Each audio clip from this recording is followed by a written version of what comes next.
What is going on, everybody? Quick live stream here, giving you guys my betting picks and card here for the PGA Championship. This isn't a piece of content that I always do just because of demand. It's more of a DFS page in general, but because it's a major, I know a lot of you out there are curious about my card. So let's talk about my outright bets for this week, some of the first round leaders that I have my eye on, some matchups, and maybe a few three balls to go ahead and wrap it up. I like to do this in a live format just in case there's any questions or players that maybe you want a deep dive on in terms of their betting odds. So if there's anybody that catches your eye or somebody that you wanted that deep dive on, just make sure to go ahead and throw that down in the chat. So we're going to hop into it. We're not going to waste any time. Going to try and make this as concise as humanly possible. And the first market will focus on, the sexy market, what everybody likes to talk about, the outright market, right? So at major championships, particularly major championships where we're going to have relatively difficult conditions, you're going to see the cream rise to the top. Would not surprise me to see somebody in this 20, maybe 25 and under range and below to end up winning this golf tournament. And it's not like most events where we're really going to work down the board in terms of long shots. I mean, there might be one or two, maybe three that are worth taking a long shot on this week, but it's certainly a week where you want to kind of be a little bit heavier towards the top, maybe take one or two studs in your betting card for this week, because certainly in terms of win equity, a majority of it lies within these players. So we're going to talk through everybody. We're going to go individually through every single one. Obviously, not everybody is going to be somebody I'm considering as a bet, but we'll talk through the thought process behind betting each one of these numbers. Then, of course, I'll give you my personal take at the end. So first and foremost, Scottie Scheffler at the top of the board. He's the favorite here, probably deservingly so. Now, I say probably because I think we're going to see at least some type of a charge by one of these players by the end of the year. So, of course, Scottie right now kind of off there on his own there at number one, but would not surprise me to see a really solid end to the year from a Jon Rahm, a Rory McIlroy, JT. I mean, any of these guys up here, even a Jordan Spieth, based on how he's playing right now, to challenge him potentially for world number one by the end of the year. Now, the most realistic choice for that would be a Jon Rahm or a McIlroy, particularly how Rory McIlroy has looked over his last, let's say, 7 to 8 events on the PGA Tour. But in terms of, the odds, it makes sense, right? He's 12 to 1. He's the most for sure bet on the board, but at the same time, there's no value there, right? That's probably about adequate, I would say, in terms of his actual winning percentage based on where his odds are at. And it's not a number that I'll personally be betting, but from a course fit perspective, it makes sense. He's well-rounded. He gains across all 4 major categories. The one issue I think he could have would be the bent grass greens. For his career, it is his worst putting surface by far, bar none, is bent grass. Now, at the Masters, he obviously was able to shake that off. Those are pure bent grass greens at Augusta National. Still found plenty of success there, but at the same time, right, for his career, a larger sample size, it's over 80 rounds at this point for Scottie Scheffler, has not been all that impressive. So 12 to 1, somebody I'm staying clear of.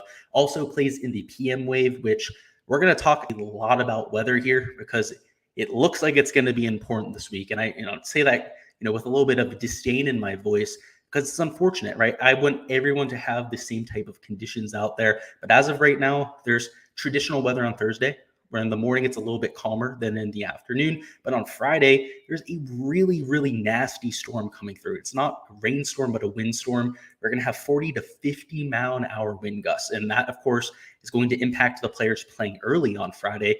That will also be in the harder conditions here on Thursday. One of those players is Scottie Scheffler. So our favorite at 12 to 1 is playing from a little bit behind the 8 ball when it comes to the weather as well.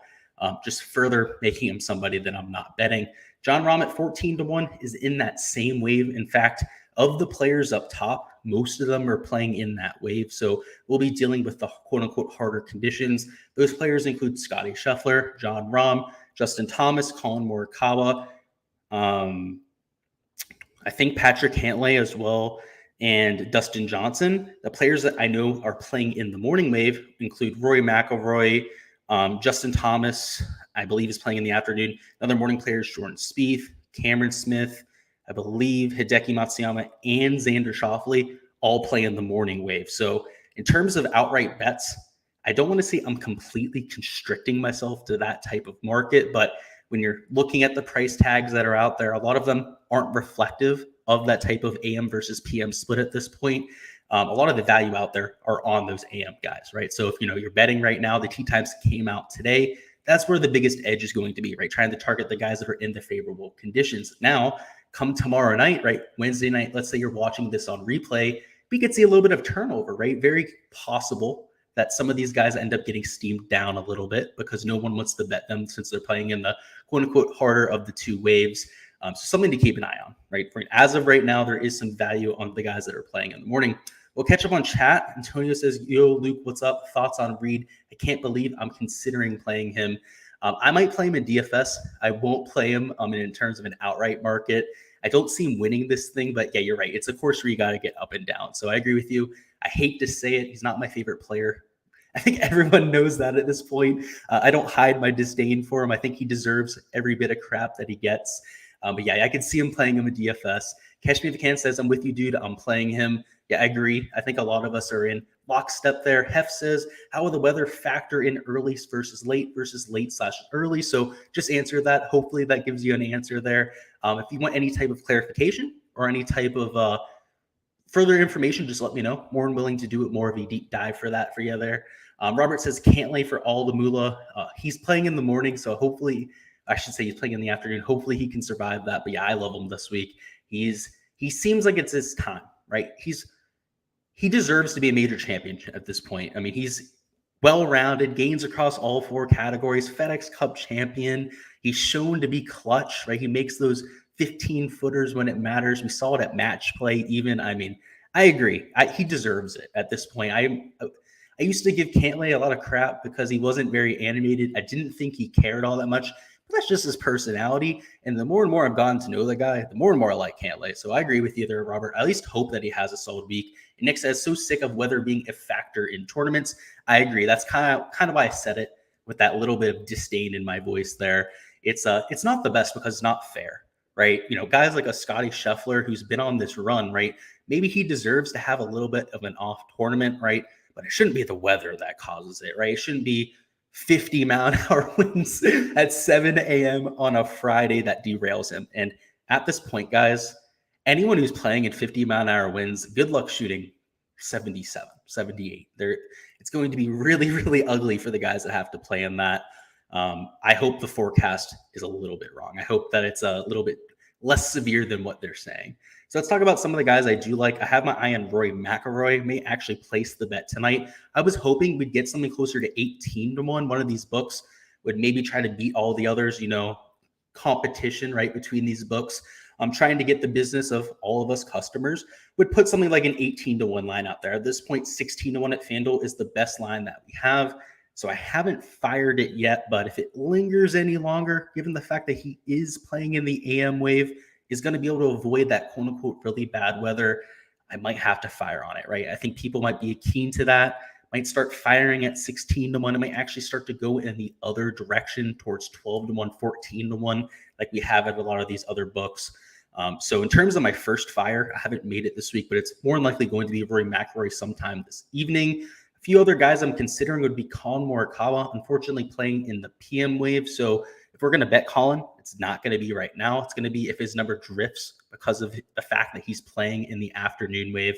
So maybe he goes down to like 24, 25-1, right? If that happens, then you're starting to talk about a little bit of value on a Colin Morikawa. And there's fine margins here, right? We're talking about long-term sample sizes, right? This week, I'm going to bet something in the line of 7 to 8 outright players. 3 or 4 of them are going to be sub 40-1. So guys I'd consider to be, relatively likely to win. And then there's going to be, 2 to 3, maybe 4 long shots that I take.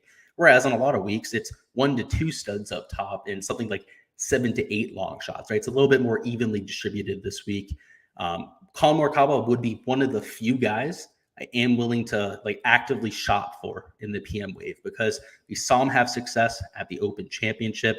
He's one of the best, one of the more skilled players out there at flighting the golf ball. He's made that readily apparent. It's also apparent from the eye test, just watching Morikawa play. The guy is unbelievable with the iron play when he's rocking. So I don't know. We'll have to see there. Again, nobody I'm going to bet right now, just based on how the board is composed. The fact that they haven't really accounted for the AM PM stuff. Jordan Spieth here at plus 2,000. I think he's going to be a popular bet this week, but it just seems like a fish bet, right? Like everyone, sees the last two performances from Spieth, wants to bet him and whatnot. And I'm going to play him at DFS. He's my favorite golfer in the world. I've been very transparent about that for quite some time.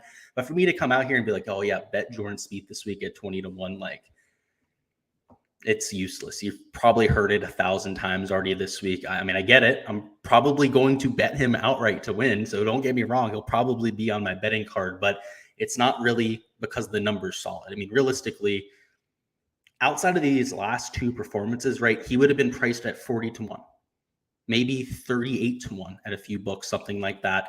And now he's about half of that based on two performances, which were great. Granted, his ball striking at both of them was unbelievable. Great to see as a Jordan Spieth fan that he's coming around, but to expect that to continue in this type of field, I mean, I just wish we had the 40-1 number, right? If you were somebody that hopped on that before this train, good on you. But at this point at 20-1, I think it's just fair. I don't think it's a horrible number, but I just think it's fair. A lot more intrigued about Cameron Smith, though, at 22-1. He's somebody who's drifted the opposite direction. Just a few weeks ago after the Players' Championship, his odds to win this were at 16-1. Now he's 22-1. Obviously took some time off. At the Zurich Classic, he didn't really look all that good. The last round of the Masters, the driver really abandoned him. So that's why the sentiment on him isn't really all that favorable at this point. But this is a player who's unbelievable at getting up and down, if not the best around the green player that we have on the PGA Tour. The iron play has been really elite ever since the last year. That's what's taken him to this next level. And now he's in the top 10 of the official World Golf rankings. And I expect them to continue to go up. I remember a few months ago, I mentioned I think he's a top 3 talent on the PGA Tour, right? Talent doesn't always equate to success. We always know that. We've seen countless examples of that, i.e. John Daly, who has an unbelievable talent, but outside factors held him back for whatever reason. Cameron Smith, he doesn't really have those outside factors, right? I see him realizing that potential, and it's an unbelievably high ceiling. So I like him at 22-1. I could see him winning this. It's a good setup for him, right? It's a course that you're going to have to get up and down a lot. And I think a single-digit winner in terms of an under par score favors guys like Cameron Smith. Patrick Cantlay, I don't like the fact that he's teeing off in the afternoon, but I think he's going to have a solid week regardless. So he's not going to be on my outright card, but plenty of exposure in the other markets, including Prize Picks and DFS. Hideki Matsuyama, he's going to be a popular pick this week. He's playing in the morning wave, so he checks that box, but 25-1 seems fair. I mean, just even before last week's performance, or specifically even his Sunday performance at the AT&T Byron Nelson, you would have caught it closer to 30-1 or even 35-1. So kind of like a Jordan Spieth. I have a hard time betting those guys that are coming in with that form because you could have easily conned them at a better number. And it feels like you're a fish. Okay. I hate to put it any other way, but it's the most lineal form of thinking. It's very easy. It's lazy analysis, right? You take a look at last week's leaderboard. Oh, this guy played well. I'm going to play him again next week. And that's the exact type of thought process that these sportsbooks are trying to take advantage of, right? Like they're playing the game too. They're trying to make money, and they do a very good job at making money. And it's by taking advantage of those exact type of situations. Prize Picks does the same type of thing. There's a reason why they post the last 5 events, and they post the little, bars to the side, and you can see a player's past performance. They'll show you the amount of assists per games, for example, somebody on the NBA. They do that to give you that information, knowing that you'll completely overreact to what they're showing there. And the lines that they're giving you, right, are baited, just below their average or whatever it is on that. They do the same things here with these golf lines, right? They're adjusted the week after. They know, oh, Hideki Matsuyama charged up on Sunday. Same thing with Xander Schauffele. Xander Schauffele was 40-1 to win this thing a few weeks ago at a few books, most notably here at FanDuel. He was 35-1 just about 5 to 6 days ago. Now he's 28-1, right? So they know that there's going to be a little bit of overreaction there because really the outlook on these players has not changed week after week. We know Hideki Matsuyama was striping the golf ball. The only thing that really changed is the fact that we know he's healthy. Xander Schauffele won the Zurich Classic. He looked pretty damn solid there as well. Didn't really change our outlook on him, other than the Sunday performance that was televised. Everyone saw it, so now everyone wants to overreact to it. So just that's why I try to stay away from those plays. Is the books understand that people are going to bet those numbers just because of how they played on Sunday, not necessarily because the line is solid or that there's value there on that line. So just a word of caution with some of those players, and try to catch them early, if anything, right? If you liked the play so much, if you thought he was such a good course fit, then why didn't you bet him 2 weeks ago when he was 40-1? That's really what I try to say to people when that happens, right? He's like, why didn't you bet him 2 weeks ago then? Well, yeah, you saw the box score last week, and now you want to bet him, and now the number's half of what it was. That's the reality, right? So I gotta tell you guys that, because I've seen a lot of people go down that rabbit hole. Now DJ at 35-1 at DraftKings, they're just like begging you to bet him at this point. So if you're just trying to bet somebody for pure fun, right, just based on the number alone, I think you're actually getting a pretty good EV bet right there. Bet Dustin Johnson. I don't think he wins this week. I don't want to say that he doesn't have a chance, but this is not a good golf course for Dustin Johnson. So take with that what you want. I'd rather bet Shane Lowry at that same number. Much better skill set for the golf course, extremely well-rounded, very skilled at getting up and down. So I'm very likely to bet Shane Lowry. If anybody that's been asking me who I think wins this week, like family members, cousins, that kind of thing, I get a lot of texts from friends and family asking about golf. I was telling Shane Lowry this week. Betting Shane Lowry, I think he's going to win this week. And they're like, huh, who? Because a lot of the, lesser involved PGA Tour fans, right, that maybe only watch a few times a year, don't necessarily know Shane Lowry, even though he is a PGA Tour champion, or just say major champion. That's what I was going with there. So I like him there at 35-1. I think it's fair, but he's going to be an unbelievably popular pick this week. You certainly won't be alone in taking somebody like a Shane Lowry. Ooh. I just splashed my face with a little bit of water there. My bad. Alrighty. Catch Me If You Can says, with Berger's tiny apex, is he a solid play? So the only concern with him would be the health, right? So in terms of the skill set fit, you definitely are spot on in terms of the apex height. We're going to get a lot of wind. Even if he's in the harder of the two waves, he's going to be one of the few players that can probably handle that. The issue is the health, right? He's had to withdraw from a few events. We have no idea the kind of practice routine that he's been on. So perhaps you've been listening to some of the interviews this week. I haven't really had all that much time. I've been doing a lot of this content, so I haven't had quite as much time to catch up on the interview side of things. But the number is 60-1. I mean, if he's a healthy Daniel Berger, that's a criminally wrong line, right? Criminally incorrect. Should be closer to maybe 40-1, or at the very least something like 50-1 up here around Sam Burns, right? The fact that he's priced among guys like actually behind a Tony Finau, behind a Joaquin Niemann, just ahead of somebody like a Corey Connors or Max Homa. I don't want to say it's insulting, but based on pedigree, based on course fit as well, I would tend to agree with you. So it's a dicey situation. I know it's kind of the cop-out answer saying, it depends on the weather, not the weather, the injury, all that sort of thing. But I get what you're going with the weather. For sure that he has a really good skill set for the golf course. Nick Marr says, I love Berger here. Just hope he's healthy. Hit the nail on the head, that's for sure. And Robert says, is Berger long enough for this course, though? That would be my only worry. Yes. The one thing I'll say is it is 7,500 yards.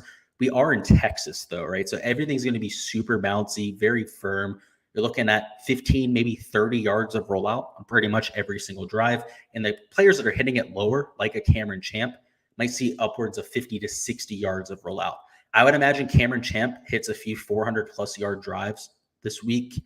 Bryson, if he was healthy, would have. He's not going to, though, because he's, as he says, 60% health at this point. 60% of Bryson, actually 100% of Bryson probably wouldn't make the cut at this golf course. 60% of him's probably going to have a hard time shooting 80 at this golf course. So I know we're not talking about Bryson right now, right? We're talking about guys that have the distance or not. He's going to get extra 30 yards of rollout. So if he's hitting the ball 270, when he keeps the ball low, he doesn't hit it very far at all. At the Honda Classic, for example, he was hitting a lot of those low balls, only hitting it about 270, but it was uncharacteristically dry down here in Florida. If you guys remember, it wasn't much rain that week, didn't rain throughout the weekend, and as a result, you're getting like 30 yards of rollout. He dominated there, right? It was all about accuracy. I could see that same thing happening here. And even though there's massive, massive fairways, everyone's going to hit the ball like 320 this week. So At 7,500 yards, if everyone's averaging an additional 20, maybe 25 yards on their drives, I mean, over 14 holes, right? I mean, that's 700-yard difference right there, right? So if you have a 700-yard difference, it's like a 6,800-yard golf course. If you're playing in Florida under wet conditions or on the West Coast, Pebble Beach, when it was extremely humid, right? That's the difference, right? So you kind of got to keep that in mind when we're taking a look at the scorecard yardages. I know there's a big wow factor when you see almost 7,600 yards in a par 70, but I think it's going to play a little bit shorter than people expect. Catch Me If You Can says, I don't feel like Berger ever practices. I saw him on social media the other day with a tennis racket, and he was playing tennis. So you might be right there. He was out there just having a good time on the tennis courts. I know that's what his family does for the most part. And Nick Marsh says, I thought they're in Oklahoma. They are. Sorry, same part of the country, though. It's just north of Texas. Sorry. It's Tulsa, Oklahoma. It's about 30 minutes from Texas. It's the same part of the country, though. Same climate, right? It's dry. It's super windy. It's super hot. It's 100 degrees this time of year. It doesn't matter. If it's Austin, Texas, it was here. They had the same type of soil. It's going to roll out 20, 30 yards, especially if it doesn't rain. And in the forecast as of right now, there is no rain in the forecast. So these players that are short, like a Kevin Kisner, for example, I don't hate this week. I think that Kiz with his extra rollout is particularly good long irons might pay off this week. So I know a lot of people are just targeting bombers here, but I don't think that's really all that necessary. It's not as long as golf course as it looks on paper. In fact, guys like Kevin Kisner in their interviews this week have said, I think I have a really good chance of winning here because of the setup of the golf course. And he wouldn't say that if it was playing super long. So just keep that in mind with some of the scorecard yardages. Willie Z at 41-1 is interesting. I'm not sure if I can fire on it, though. The putting upside isn't really there. I mean, we've seen it at the Masters, but outside of the Masters, I mean, ceiling performance for him has been 2 to 3 shots gained to the field. Now, that might be enough if he's immaculate from tee to green, like he has been at a few tournaments. But of late, I mean, missed cut at the Byron Nelson. That was a huge surprise, burned a lot of people out there. I'm going to play him in DFS. I think that's enough exposure this week for me on somebody like a Will Zalatoris. But the number's nice. 41-1. It seems intriguing enough. So I can understand taking a gander at it, but not somebody I'm prioritizing. Matthew Fitzpatrick, I'm not sure he wins this. So 50-1 is not really enough for me. Brooks Koepka is going to be a bet for me. If he's 55-1 by the time I still get off of here, certainly going to be a bet, but the book that I have access to has him at 45-1 right now. So not nearly as juicy as the 55-1 you can get at Draftkings. He kind of noted on it, kind of nagged on it this week, saying, that obviously no one thought he was going to win this week because of his betting odds, and I kind of scoffed at it. It's a lot more dangerous not to play Brooks this week, not to bet Brooks this week, than to do so. I said the same thing about Jordan Spieth when he went out there and won the RBC Heritage. Said the same thing about him last week when he finished in second place. I'm getting those same type of vibes about Brooks. I'm playing him in every market as a just-in-case type of thing. It's not going to be like a massive unit bet for me. It's just going to be like a one-unit bet, right? I'm going to play like 20% of them in DFS, which will be like at least twice the field, if not more than twice the field in terms of that exposure. I'm not going to let him burn me. This guy wins major championships. It's his thing. He doesn't give a shit about any other event. He's said as much in some of his interviews. And this week he has this little bit of moxie around him where it's kind of like, doubt me kind of thing. And he's one of the few players that I think if he just like actually wants to win a golf tournament, he wins it. Like he'll go out there and go, all right, I'm winning this one. He wins it. Just kind of like on will, on demand, because I don't know if he actually cares about all that many other golf tournaments. Like he just shows up at them just to make money. It's his job, right? It's kind of what he does. He doesn't particularly like to golf. If you ever heard any of his interviews off the course, he will say that he actually hates golfing. When he's out there, he blacks out because it's so boring to him at times. These aren't boring to him, right? Because he can make a legacy for himself. Everyone's watching it on TV. He doesn't care about the Byron Nelson. So he withdrew last week. We haven't had official word on this, but it's like 99% sure he did it just because he didn't feel like playing. Because after they asked him about it today in his interview, kind of like sidetracked the question. He didn't talk about it. He said he just wanted to prepare more for this week. It wasn't really about an injury. Then he said, birdie fests, aren't my thing. I'm never going to win those, right? I'm all about the low scoring events like we have this week. It was like a sidearm jab at the fact that like he knew it was going to be birdie fest there, and he just didn't particularly want to play at a birdie fest, so he just withdrew. I think that's more than likely what happened last week with Brooks Koepka. So I'm not worried about it. That's also why we have a 55-1 number on him now, and certainly somebody that I'm biting on. So good job by the books to go ahead and get me to nibble on it. Hopefully the hook doesn't hurt too much when he goes out there and misses the cut there. I will have to see. And Nick Marr says, I like Na too. He'd be just like a Kevin Kisner. I agree with that extra rollout. Very solid long iron player, from that 200 plus yard range. For a short hitter, you'd expect him to be a lot worse, but he's actually among the elite of the elite on tour when it comes to proximity from over 200 yards. So I agree with you. There's a lot of guys like that on tour that I'm certainly going to be targeting. All right, let's continue here a little bit more. So Tiger Woods at 75-1. I don't think you really have to bet that. I mean, I don't want to say he's not winning this golf tournament, but I could see him finishing in the top 5, top 10. It's just the talent level around them on tour right now. I mean, between Jon Rahm, Jordan Spieth in form, I mean, Scotty Scheffler on the run that he's on, right? You have all these golfers. I mean, Rory McIlroy's in form right now, right? All these players in form. I have a really hard time thinking Tiger Woods takes all of those guys down. Now, gets himself into contention, maybe finishes in second, third place. That's a little bit more realistic to me. So I have a lot more interest in the top 10 market for Tiger Woods. I threw in a massive bet. I bet 8 units. So I have a $100 unit bet. So $800 on to make the cut. And I got that at minus 110. It's at minus 125 now. So it's starting to get steamed towards more into the minus money range there. He's making the cut. Point blank, the end. Book it right now. Clip it if he ends up missing the cut if you want to. He's not missing the cut this week. That's the way that I'm getting a lot of exposure to him, but I'm also playing him in DFS.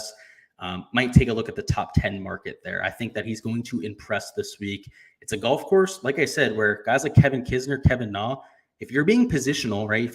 He has the 3-iron in the bag this week too. He took the 5-wood out. He put his Stinger 3-iron back in there. It's a P770 3-iron.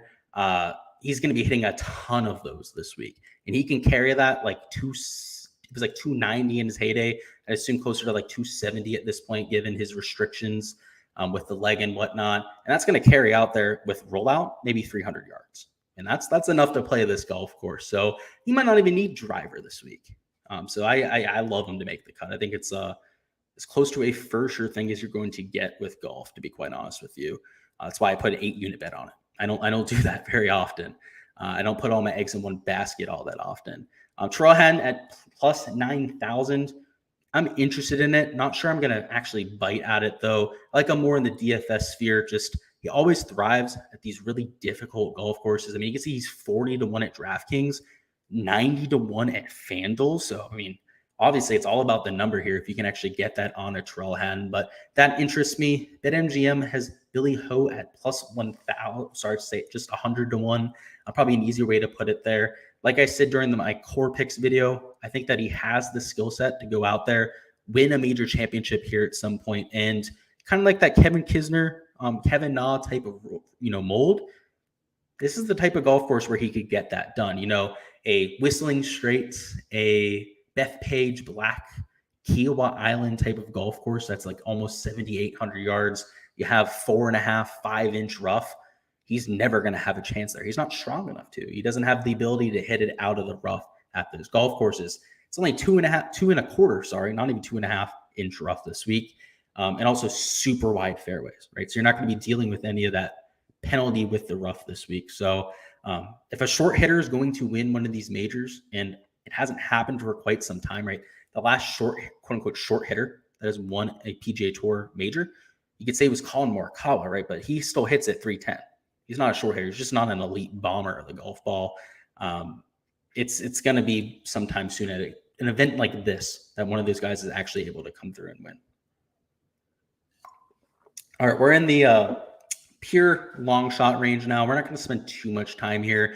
We're going to talk about 3 guys that I might consider for a pure bomb bet. One is actually Tommy Fleetwood at 110-1.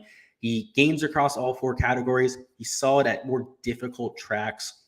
That is certainly maybe worth a look. Going down a little bit further, Alex Noren at 150 to 1. I mentioned him as one of my favorite DFS plays. If you can still get the 150 to 1 number, then smash that. That would be an extremely attractive line for me. But 120 at FanDuel, and you see 80 to 1 at Draftkings. They're already starting to push him towards the other direction. In terms of a pure flyer pick down here in the 201 range, it'd be Robert McIntyre. Actually, I already placed a bet on Robert McIntyre. Now, it was only a 1-unit bet. I placed it early as Monday, and it was after looking into the stats and the recent form with McIntyre. He's gaining across all 4 categories over his last 50 measured rounds, and most significantly around the green with the putter. And he's more of a short game, difficult conditions type of specialist. And 210 to 1, he's a top 50 player in the world in terms of his official World Golf rankings. He's undervalued. He should be 100 to 1, maybe 125 to 1 or something like that. And I was able to get 175 to 1. So I liked the number that I got there. 210 to 1 at FanDuel obviously would be even more attractive at this point. But I unfortunately don't have access to those type of numbers. Now that we've gone through that, we're going to go over to the first round leaderboard, talk about some of the potential bets that you could consider here. And now I haven't placed any first round leader bets yet, but there were a few that I had my eye on, particularly towards the long shot range. And while major championships, it's really hard for, a long shot to win over a 4-round sample size. First round leader, we've seen some crazy crap happen, right? We've had some surprising names at the top of the leaderboard. I mean, Corey Connors was like 80 to 1 when he led at Cuba Island at this event last year. He shot 6 under par in super windy conditions. Was the leader, I believe, by 2 strokes after round 1 last year. I'm more willing to take shots, right? So this is perhaps long shot range, maybe not so much with the outright market as I kind of mentioned before.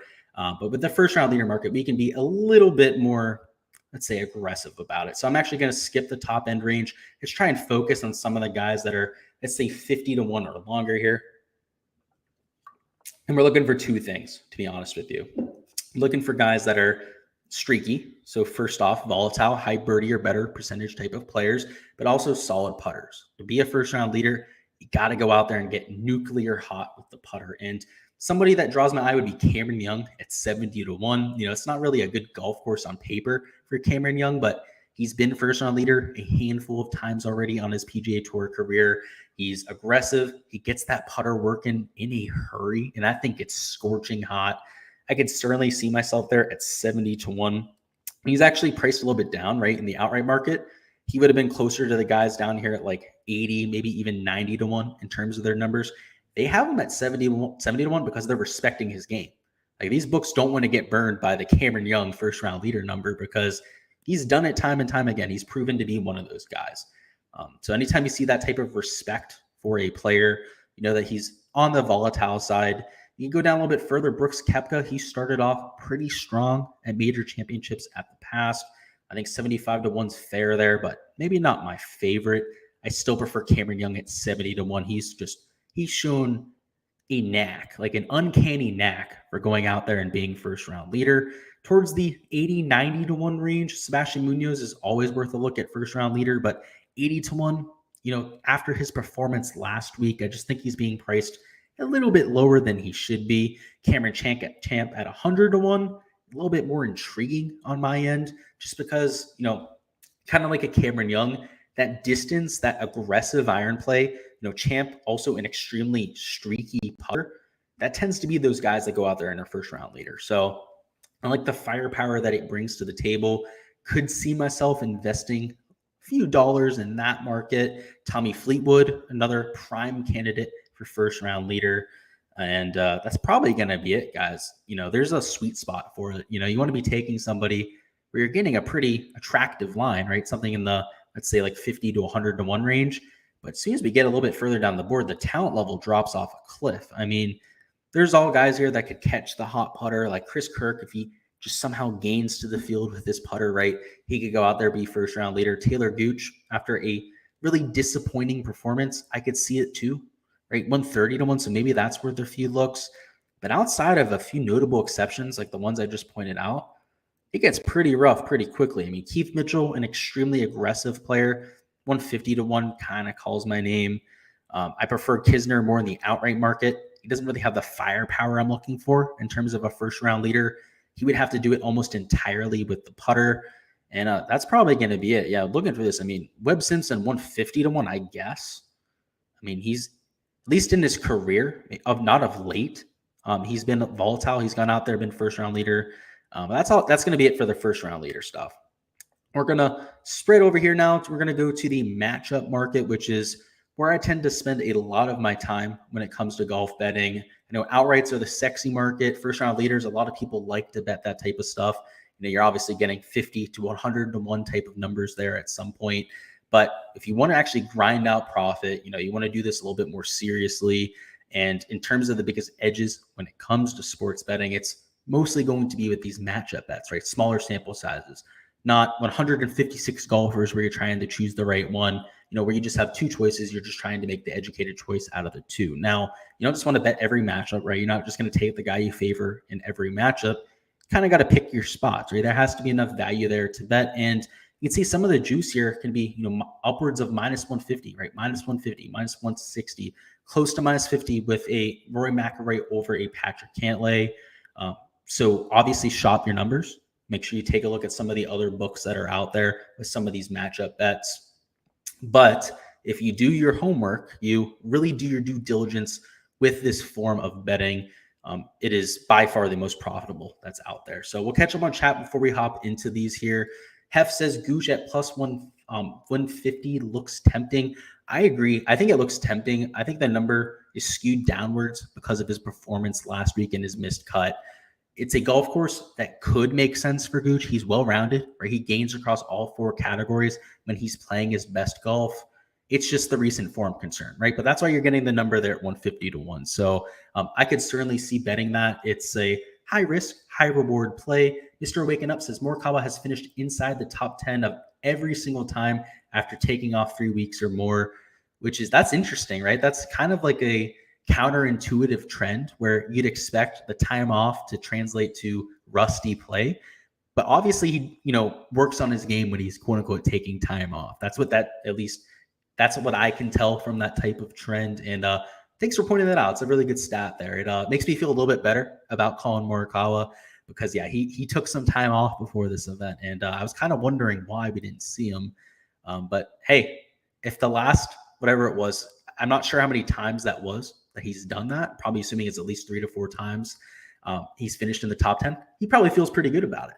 Nick Marsh says Norn for first round leader. I could see it very similar. Putter, kind of like to a Kevin Kisner, where he'd have to go out there, gain 5 or 6 strokes to the field with the flat stick, but he does that from time to time. And C. Gianni says, hi, Luke. I'm thinking Reed can put it all together for this one. What do you think? I'm playing him in DFS, so we talked about him a little bit at the beginning, so you might want to scroll back to like the 2-3 minute mark to get my full take on it. I think he's a better DFS play than he is an outright play, but if he's going to have success at any golf course, it is this type of venue. So I get it. I think a lot of other people are also on him, C. Gianni, this week. So a lot of you guys like Patrick Reed this week, and I tend to agree. Just I guess my one thing would be careful, right? It's still Patrick Reed. You're still talking about a guy who was like, outside of the last 3 to 4 weeks, shots gained metrics were like complete dog shit. Like no sugarcoating it at all. It was like one of us was out there playing golf on the PGA Tour. I mean, he was losing like a stroke per round in every category. It was getting pretty brutal out there for Mr. Reed. All right, well, let's talk through these matchups. So again, not every matchup is going to be one that I identify, but we'll talk about some of the more notable matchups that we have. And like I said, make sure you go ahead and shop these lines. These are going to be far from the best lines that you could get out there. In fact, most of the times, I hate to like bash DraftKings too much here, but they don't necessarily put out the best matchup lines. I never bet on DraftKings for matchup bets. Never have, never will.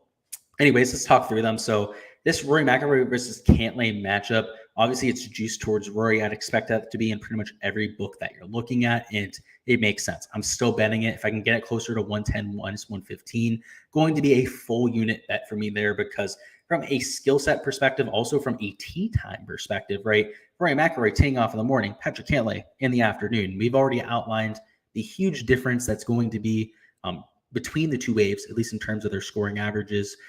So if we're talking closer to even money between these two players, and I imagine you could probably find a book where you can get these two players priced a little bit closer together, going to be a bet I fire on. Now, they're not even matched up in the same group. So I'm not really sure why they put them together in the same matchup. Now, it is a 4-round matchup. Obviously, they have a little bit more leeway with 4-round matchups than they do with like their 3 balls, where they obviously contain it to the one group over the first 2 rounds. But yeah, I'd be on the Rory McIlroy side there for sure. Another bet that I had my eye on was Cameron Smith over Matt Fitzpatrick.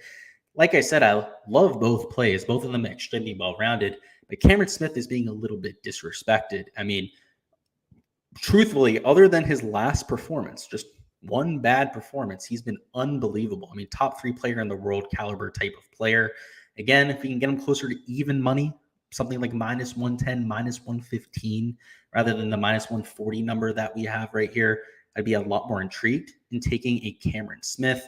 Moving down a little bit further down the board, let's see. A lot of these groups I ended up skipping. I think that Berger should probably be the favorite over Billy Ho, even though I love Billy Ho this week, right? Daniel Berger, right? DraftKings price, he's like a whole $1,000 more expensive. And so I think that DraftKings kind of has this price the wrong way. So I would be taking Daniel Berger even at +100. Perhaps you might even be able to get it better than that. I doubt it, though. I think DraftKings might be one of the only books that has Billy Ho as the favorite there, believe it or not. Moving down further, we have Keith Mitchell. I take him as the underdog over KH Lee. This major championship conditions are going to favor guys like Keith Mitchell a little bit more than a KH Lee. KH Lee built a little bit more for Birdie Fest, like we've seen over the last 2 years at the AT&T Byron Nelson. Love Kevin Kisner this week. Chris Kirk, -165. I mean, that's egregious there. I love Chris Kirk. Have him down as a value pick this week. Kevin Kisner, I'm going to have as a value pick as well this week. This should be like an even money matchup. So if we're getting +125 on Kevin Kisner, you might be able to find better than that. I mean, if they're pricing at -165 versus +125, I'd imagine if other books were treating it with the same odds, you'd find like +140. That's what I mean by way with the juice, right? The DraftKings with their odds are horrible with these numbers here. You probably find like +140 elsewhere. So I might be firing a couple unit bet on that. That's actually one of my favorite bets on the board that I've seen so far. You have some of these featured groups here. So we have Shane Lowry and Dustin Johnson. I think DJ should be the favorite here, right? Even over Shane Lowry. As much as I like Shane Lowry this week, he shouldn't be the favorite over Dustin Johnson, right? So I wouldn't bet that number right there, but it's a stay away if anything. I think that they should have it the other way around, but I don't like Dustin Johnson enough to bet him this week. Xander Schauffele and Hideki, both players playing in the morning, a true even money matchup. One of the few that they have on the board here. I'd be going with the Hideki side. We've seen the ball striking numbers. Xander Schauffele gets far too much credit from people for that win with Patrick Cantlay, which it's nice, right? Obviously, it's better that they came in first place at that event than they did going out there and missing the cut the year before that. But at the same time, it's how much can you really attribute to one player versus the other? A lot of times it was Patrick Cantlay making the birdies for them, particularly on the whatever it is, not the alternate shot format, the best ball format. It was a little bit hairy there. So I liked Patrick Cantlay's form there. Not so sure about Xander Schauffele. So that would be Hideki for me, especially with the injury concerns gone. Alex Noren's a massive favorite over Taylor Gooch. And to be quite honest with you, I have this much closer to a 50-50. So Taylor Gooch would be the play there at +125. Kevin Na and Jason Day, this is another stay away. Kevin Na should not be -140. Should be closer to like -120 at the very most. This Scotty Scheffler, John Rahm group, 2 superstars, both playing in the PM wave. So both will be dealing with the more difficult conditions there. I'd have to side towards Rahm. I expect Rahm is ball striking, especially the approach play, to really pay dividends here because you're talking about similar short game for both players. And in terms of bent grass putting, John Rahm is almost 2/3 of a stroke better per round on bent grass than Scotty Scheffler is. So I know a lot of people were like, oh, John Rahm's putting, which I get, right? Of late, he's been pretty dog shit with the putter. Historically, that's just not the case, right? Historically, he's a much better putter on bent grass than somebody like a Scotty Scheffler. So I will be pivoting that way at even money, even though, of course, you're going against the number 1 player in the world. Spieth versus Hovland. I like Jordan Spieth there. Victor Hovland, I don't think he's going to have a very good time this week. I think the around the green play is going to cause the Norwegian more than a handful of problems. JT versus Morikawa, that's a really close one for me.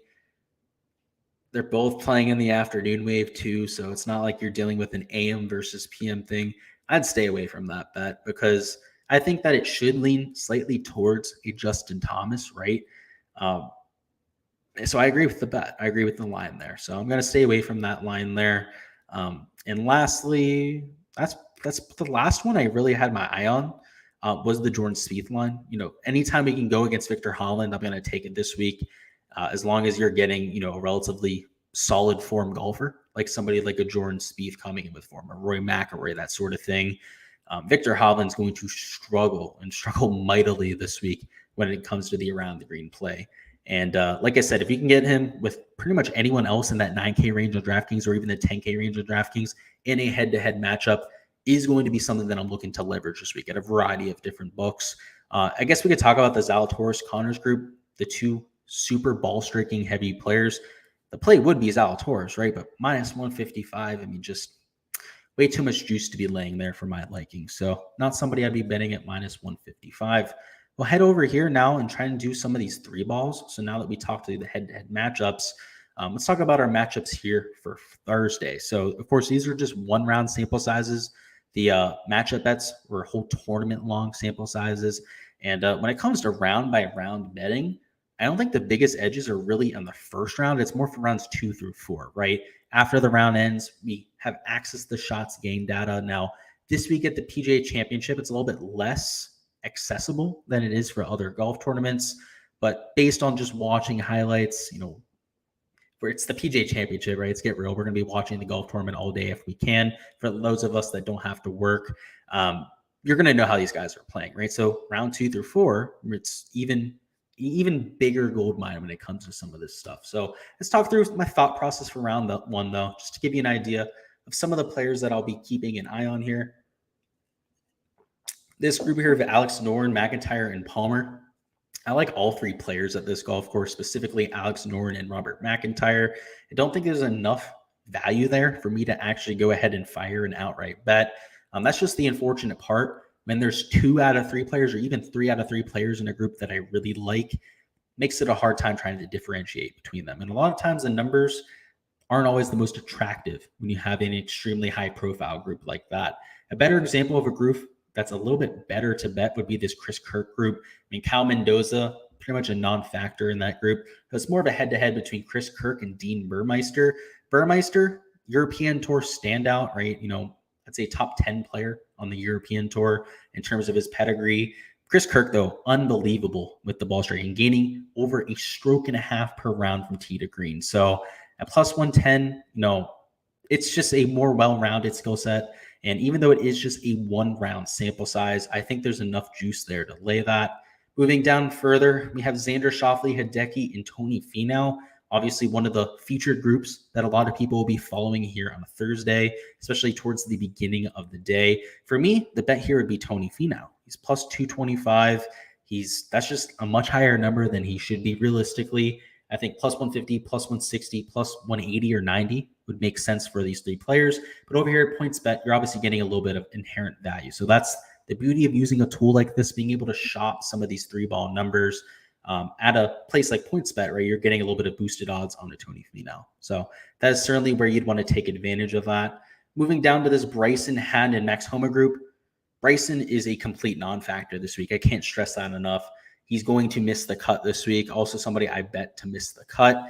And obviously I bet Tiger to make the cut. I bet Bryson to miss the cut this week. So it's between Hatton and then Max Homa. And I think really the value here is on Terrell Hatton, right? Plus 170. Mentioned that he loves these difficult conditions and also a player that can get really hot with the putter. So for a one-round sample size, I do like that. This Cam Smith, Hovland, Zalatoris group. The play here would be Cam Smith all day.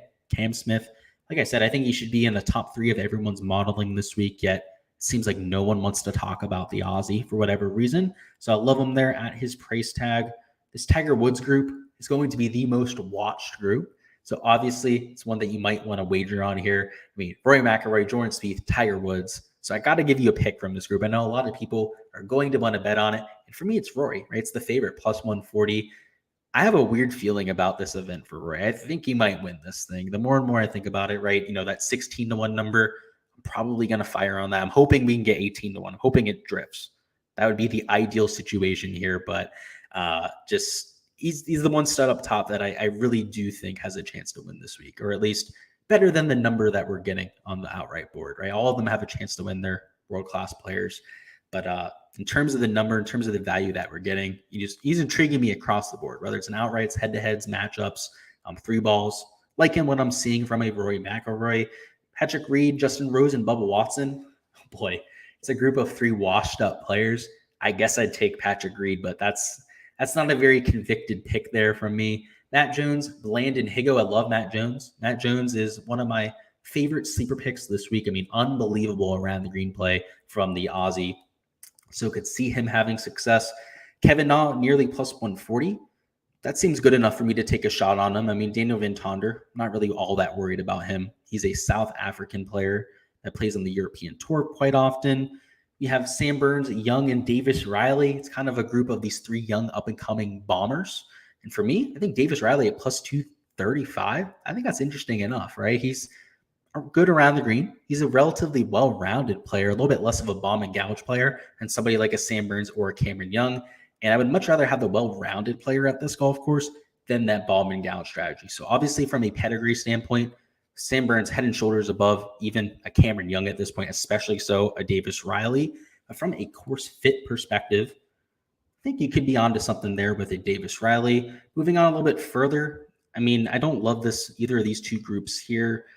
Brian Harman, we don't know about his health. So even though he's playing against this Becker and this Vermeer guy, I don't think he's nearly as much of a lock as what he looks like there at plus 105.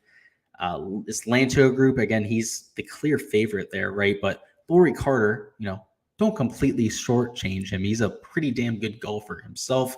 Taylor Gooch is a prohibitive favorite at minus 138 over these two golfers. So that's completely unbettable. I wouldn't touch that if I were you. Outright market is a lot more valuable than something here in the three ball range. Minwoo Lee is a huge favorite over these two golfers. Wyatt Worthington, who's one of the PGA professionals, and Ryan Brehm, just not enough value, right? Obviously, I like Minwoo Lee to win that group. It's just I don't think you're getting enough value there. Same thing with KH Lee. Just a lot of the groups towards the bottom of the board, we're not even really going to stop on them. They're not competitive enough for us to actually get that value, right? A lot of times if a group's too competitive, like we saw with some of the initial groups, the value can be kind of hampered down. But obviously, if they're not competitive enough, right? Obviously, that is the other extreme that you can get with these odds. You want a fairly priced group. You want like an average group. Those are the sweet spots for some of these bets. Next up, we have the Shane Lowry, Koepka, and Scott group. The bet here is Koepka at plus 180, but Shane Lowry at plus 140 is a dangerous prospect, so I'm not sure if it's something that ends up making my final card. The JT, Cantlay, and DJ group, I'd be going with JT all day, right? Plus 150, perfect course fit. Still like Patrick Cantlay at this course, but it's just a tough ask against JT. I mean, JT, natural born killer. I mean, just perfect course fit here. I have a hard time betting against the guy in pretty much any market this week. Moving a little bit further down, we have this John Rahm, Scheffler, Morikawa group. Probably my favorite group, all things being said, going into Thursday's round. A lot of eyes are going to be on Tiger for deserving reasons, but in terms of talent level, I mean, at least right now, this is as good as you're going to get. And you can see because, excuse me, guys, because it's a relatively well-rounded group, right? You can see you're getting some value across the board, right? Plus 160. Unibet has plus 163 on Scheffler. So obviously these books don't really know who to put as the favorite. They're obviously pretty close with their modeling. And then Colin Morikawa at plus 210. I'd be going with the plus 210 number, right? He's kind of the third man out. You're getting over 2-1 odds on somebody like a Colin Morikawa. And based on skill set, it's going to be extremely windy in the afternoon. He's the one player out of the three that I trust the most to get that done. So he's the guy I have my eye on there. And honestly, that's probably about it. A lot of these groups are a little bit, let's say, subpar to say the best. I mean, Tommy Fleetwood, Ho, and Billy Kisner, they're all similar players, right? They're going to get it done with that around the green play, the short game. They're not going to do it by bombing the ball. I take the long shot, right? I take Kevin Kisner at plus 260. But, I mean, outside of some of those featured groups that we talked about there, not a ton of groups that scream my name. I mean, Neiman at plus 110, maybe worth a few shots just because, I mean, EVR and Harry Higgs have not looked very good for quite some time. McNeely at minus 133. I know you're obviously having to pay the juice there, $33 on the 100 for somebody like a Maverick McNeely. But Chan Kim, Tyler Collett, I don't see them really contending at this event. Luke List over Panikazire and Dickinson, I could see that, but he's plus 105, so there's not a ton of value there.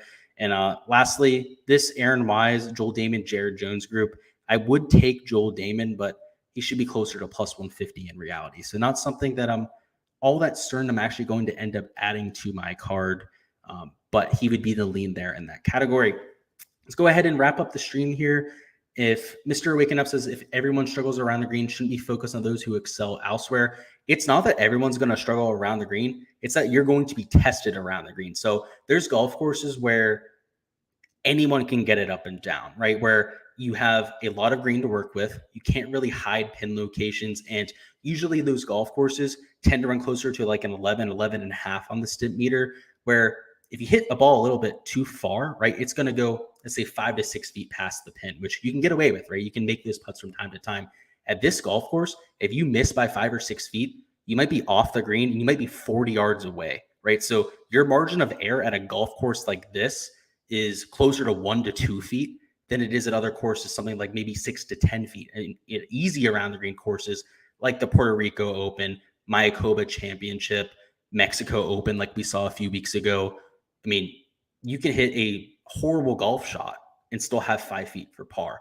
That won't be the case this week. If you mishit any of your around the green shots, it's going to come back to your feet. It could go on the other side of the green, 40 yards over the green. It's a completely different game that they're playing this week. So I would normally say that with like off the tee stats, right? Like everyone's going to miss fairways, for example. It's something that a lot of people say, that driving accuracy doesn't matter. It's not that same type of situation, right? There's going to be guys that are more than capable of getting up and down this week. I mean, like a JT, Patrick Reed, Jordan Spieth, they're going to get up and down like 8, 9 times out of 10, right? They're able to hit those golf shots. Like that's kind of what they're known for. Those are the guys you want because they're going to be able to take care of that situation. Whereas, God help Victor Hovland this week. I mean, just watch over the weekend. You'll see what I'm talking about, man. It'll become readily apparent what I'm talking about.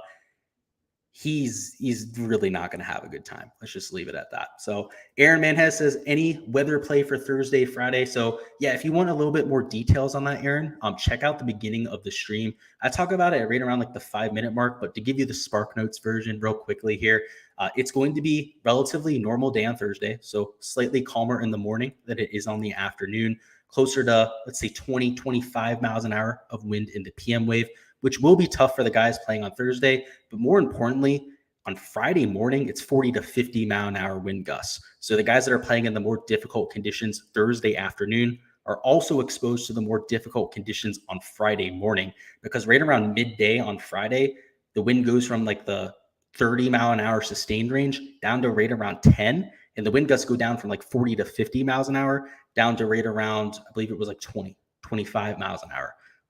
More consistent with what we'd expect. So there's going to be a huge advantage for playing people that play in the AM PM wave, that the first day obviously playing in a little bit calmer conditions. And then on Friday, after that huge storm blows through, you're not dealing with those 40 to 50 mile an hour winds, going to have a little bit of an advantage there. So that's what I'd go with. That's all I've got here for the stream though, guys. Obviously tomorrow will be the DFS live stream. So talking about game theory, ownership, my projections. Our usual live stream will be tomorrow night. So if you're looking forward to that type of content, that's when we'll be dropping that. And that will be at 7 p.m. Eastern time. So same time we went live for the betting live stream. And if this is something you want to see going forward, I know I don't always cover my live betting card, any of the bets I'm looking at in terms of first round leader and whatnot. If you enjoy this, you want to see it in the future, just go ahead and comment that down below. Make sure you like the video to let me know that. I know in the past, these videos haven't gotten all that many views on the betting side, just because that's not really a focus here on the channel. But if it is something you want to see going forward, make sure you let me know that, please. So appreciate that, guys. I'll see you guys later. Best of luck this week. And hopefully Brooks Koepka wins, because in terms of a financial incentive, that would be the biggest week for me. But best of luck to all of you out there.